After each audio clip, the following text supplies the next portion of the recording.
You're listening to the Weekend Sport Podcast with Jason Pine from News Talk ZB. One of New Zealand's most respected sports commentators, horse racing caller Tony Lee, yesterday hung up the microphone, at least here in New Zealand for the last time.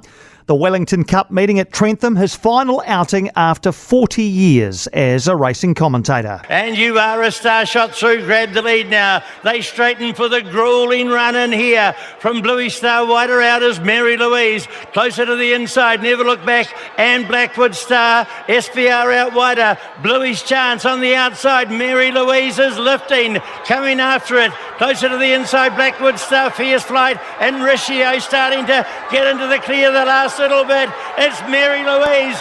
Fierce Flight over on the inside is coming after it. Mary Louise and Craig Grills and Robbie Patterson in a red letter day. She'll win the cup. Fierce Flight, and then maybe Kenny Rock Riccio, rather on the inside, Ross Chia. Further away when they did it, SVR, Bluey's Chance, Noble Knight, You Are a Star, Never Look Back, leaderboard, Blackwood Star, Prince Albie, then Riccio and Enchanted L and Kingfisher Lad. That is Tony Lee calling Mary Louise home in the Wellington Cup yesterday. And race 3 at Trentham, the farewell Tony Lee premiere, was dedicated to him, as have several other races been at Central New Zealand courses in recent weeks. Tony Lee is with us. How are the emotions today, mate?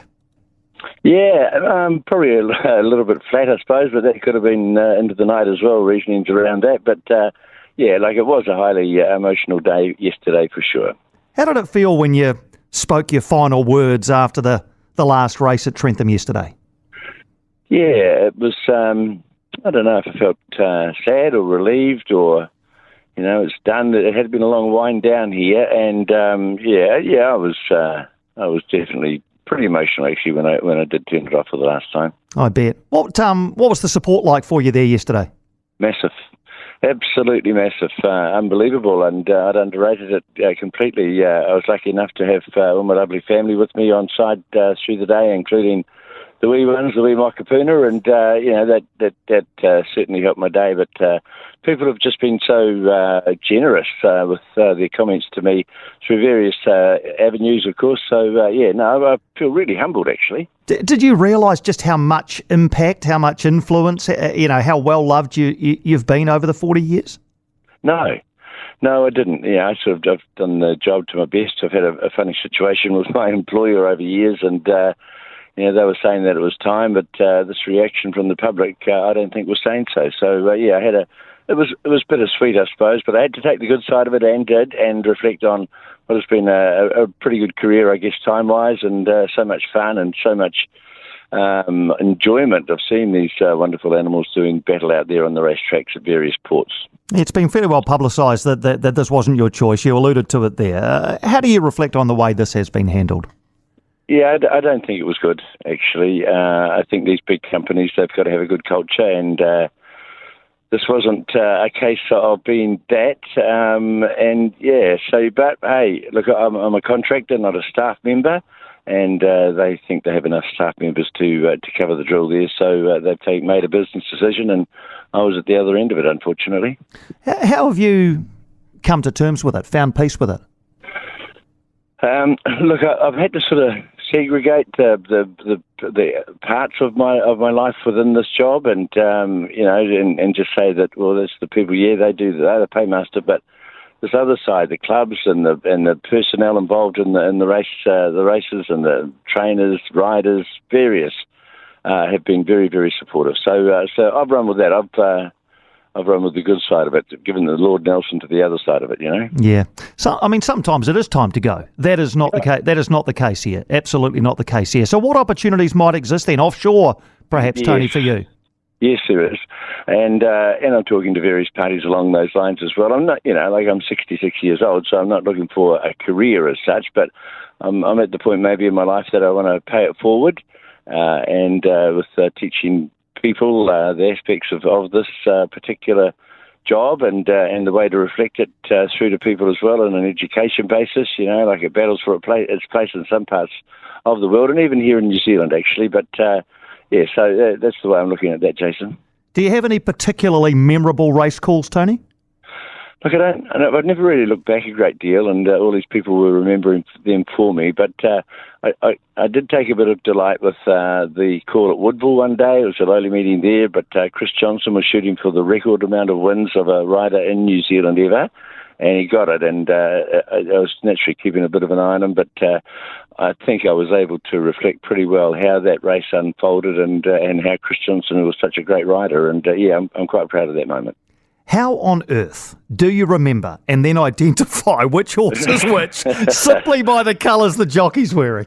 It is, yes, it is. And we don't get it right all the time, and it's a live situation as well, so you don't get a chance to go back over it. I guess we've got to believe in ourselves, and that I do, and that my ability to reflect what is going on out there, but we never get it exactly right, but if you can bring a fair reflection of the contest that's going on in front of you, I think that's okay. Do you still get butterflies? Do you still get a bit nervous? Oh, very. Yep, I do. Very nervous, and yesterday was accentuated, I guess, because it was my last day. But yeah, the Wellington Cup's a big deal, and it always has been. It's been a race that has been good and kind to me, and I've got one race I got it wrong. I called the wrong winner 1 year, and so it's been an up and down race for me. So I wanted to go out on a good one, on an up if I could, on that Wellington Cup yesterday. Absolutely. And when you were getting started in the industry, was there anybody in particular who was helpful to you, gave you some good advice? I found it difficult to get a leg in anywhere. It was sort of a part-time job back in those days, and I just had raw enthusiasm. But at the time, Peter Kelly, Alan Bright were busy men and sort of didn't give me too much time. Jack O'Donnell, a wonderful man down south from the West Coast, and used to come up to the North Island and call as well occasionally. He was very good to me. He gave me some time, let me go into the commentary box and have a listen, and watch and see how he did it. But I also took myself off to Sydney on one particular time there, and went to Harold Park trots, and got past security and managed to sneak up to the roof of the Sydney grandstand. And then there was 4 or 5 commentary boxes. I didn't know who the hell was who, really, so I just picked one, knocked on it. Luckily enough, it was the great Ian Craig, who was a long time race caller in New South Wales and Sydney there for many years, pre-John Tapp, I suppose. And he gave me time, and I was just so delighted and hero worshipped Ian for some time, I think, because of the way he was able to call a race and the time that he gave me and the credibility that I felt I had afterwards.